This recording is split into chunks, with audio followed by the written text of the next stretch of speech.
aí, suave? Hoje vamos falar de um dos animes de romance mais esperados dessa temporada, Kekkon Surute. Um anime bem engraçado e fofinho, e eu acredito que vai ser um dos melhores da temporada. Sem mais enrolações, vamos para o vídeo. O anime já começa dentro de uma agência de turismo chamada JTC, onde vemos uma mulher andando por toda a agência de turismo, e todos dentro dela a respeitam. Essa seria a gerente da divisão, chamada de Kurokawa. Ela chama o homem na frente dela, porém ele não escuta, então ela grita o nome dele, Ohara. Nesse momento somos apresentados ao protagonista, um homem de 24 anos de aparência normal que utiliza óculos. Ele parece meio desajeitado. Ela entrega alguns documentos para ele e fala para ele não demorar para responder ela, e ele pede desculpas para ela. Ela fala para ele parar de viajar, pois demorou para responder. Depois dela ir embora, ele falou que não estava viajando, mas que estava pensando em como responder ela, e explica que sempre foi assim, por isso sempre ficou atrasado nas conversas sua vida inteira. Em outras palavras, um lerdão. Quando uma colega bonita dele aparece e fala que vai deixar os documentos para ele em cima da mesa. Nessa cena acontece de novo a questão dele demorar para responder, pois nem conseguiu agradecer e ela já tinha partido. Quando ele olha para o lado e vê uma mulher, outra colega dele que o estava encarando, a Rojan, ele fica assustado, porém o telefone o salva bem na hora constrangedora. Chegando em casa, preparou a comida para ele e seu gato, chamado Kama. Ele fala com o gato sobre Rojan e como ela ficou encarando ele de novo. Ela está um ano a mais na empresa que ele e muitas vezes encara ele com um olhar. Ele acredita que ela faz isso pois ele atrapalha o trabalho dela. Ele já está há 4 anos nessa empresa e sente que ainda não se adaptou à equipe dele. Apesar de falar com o gato, o protagonista parece ter uma vida bem tranquila e comum. Dá para perceber que o gato seria a coisa mais importante na sua vida. No outro dia, a equipe está limpando o chão da agência, quando o protagonista tem aquele arrepio de novo. E quando ele vai olhar, a sua colega o está encarando de novo. Mano, mas que mulher esquisita também, né? Oxi, quer dar é só falar, mano, nada a ver isso. Então ele volta a passar pano igual um maluco. Como tinha dito antes, como ele não se adaptou à equipe, ele sempre pensa que estão jogando o trabalho dele, principalmente essa Hanjou, pois fica encarando ele toda hora. Agora, estamos partindo da visão da Hanjou. Ela diz que ele ficou com medo dela de novo, e ela fala que quando ela não está pensando em nada, começa a encarar as pessoas sem querer, e fala que na verdade nem estava encarando ele.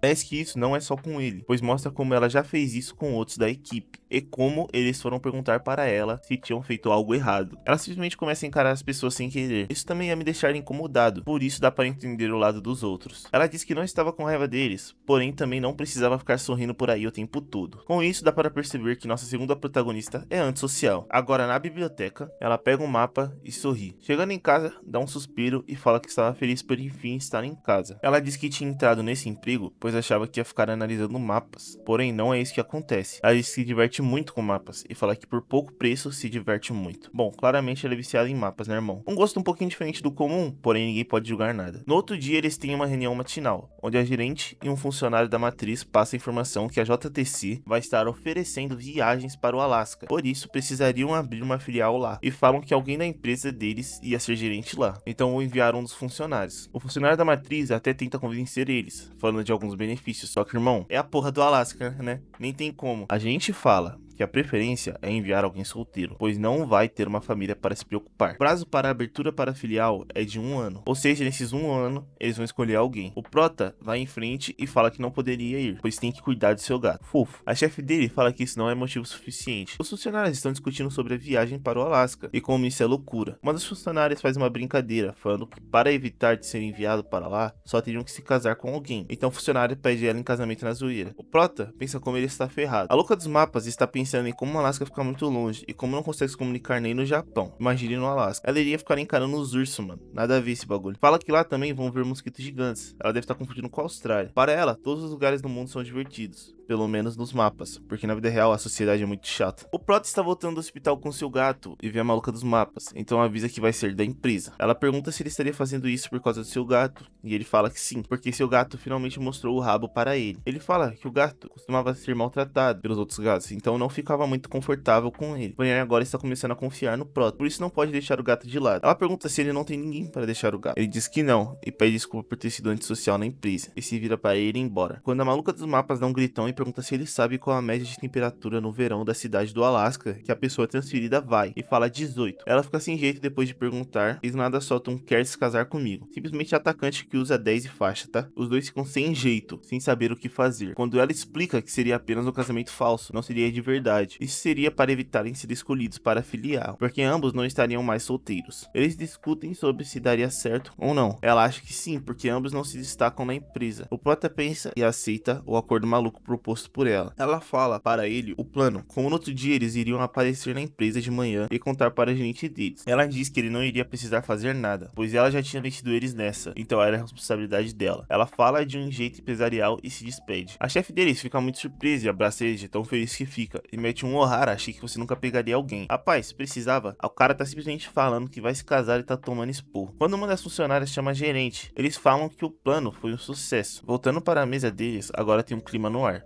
que não dá para se evitar. A gerente pede então para eles trabalharem juntos em um projeto, pois ia ser longo. Ao terminar o projeto, já é a noite. Então a gente ligou para eles depois que tinham terminado o projeto e fala para eles que o resto dos funcionários estavam bebendo no restaurante italiano. Fala para ele levar a louca dos mapas juntos e se encontrarem lá. Quando chegam lá, eles estavam organizando uma festa surpresa para os protas. Ela fala que agora não tem como voltar mais atrás, então vai contra-atacar com força máxima. Então pega 2 garrafas de vinho e vai em direção ao banheiro, falando que vai recarregar suas energias. Uma das funcionárias fala que eles estarem juntos pegou ela de surpresa. A gerente então pergunta se ela não tinha achado suspeito um casamento bem nesse momento específico e fala que era muito suspeito. Finalmente alguém que usa o cérebro. Então diz que eles estavam casando porque Rojan tinha engravidado. Foda. Assim começam as fofocas, parecendo choque. Então todos começam a pressionar o Ohara ainda mais, falando que eles estavam esperando um filho. Quando a Rojan sai do banheiro e pronta para cantar no karaokê, todos só conseguem encarar enquanto ela canta uma música tão calma que parecia a saída de um velório. Na saída do bar, vemos Rojan totalmente bêbado, quando cai nos braços de Ohara e fica envergonhada com isso e vai embora correndo. Ele começa a ficar lamentando coisas que ele não fez e fala que ao menos deveria ter ajudado ela com um dueto e não ter deixado ela fazer sozinha. Agora tá de manhã e ela está em um parque de diversões. Ela está tentando preencher as lacunas, basicamente fazendo uma história falsa sobre os dois. Ela quer usar o parque para dizer que foi o primeiro encontro e o pedido de casamento deles. Já na cafeteria, ela está estudando o papel que ela deu para Ohara, dizendo para ele colocar o perfil dele, as coisas que ele gosta, sua idade e suas informações em geral. Ela fica surpresa que ele é 2 anos mais novo que ela. Ela tenta imaginar Ohara, só que não consegue lembrar do rosto dele. O mais bizarro é que eles trabalham juntos há 2 anos, e de frente um para o outro. Esculacho do caralho com o prota, tá? Isso é uma falta de respeito. Ela fica se perguntando se ela é tão superficial assim. Eu mesmo já digo que sim, ela é. Para nem se interessar nas pessoas nesse nível. Ela fica se perguntando se o plano realmente vai dar certo, e falando que a culpa vai ser dela, se não der. Quando Ohara chega e fala que vai ajudar ela a criar a história de amor deles. Agora na roda gigante, eles falam sobre a história de amor deles. Ela mostra o que ela comprou no caminho do parque, 2 pares de aliança para eles. Ela explica que ele vai pedir ela em casamento na roda gigante e pede para ele pensar no pedido. Quando ele estava pronto para dizer,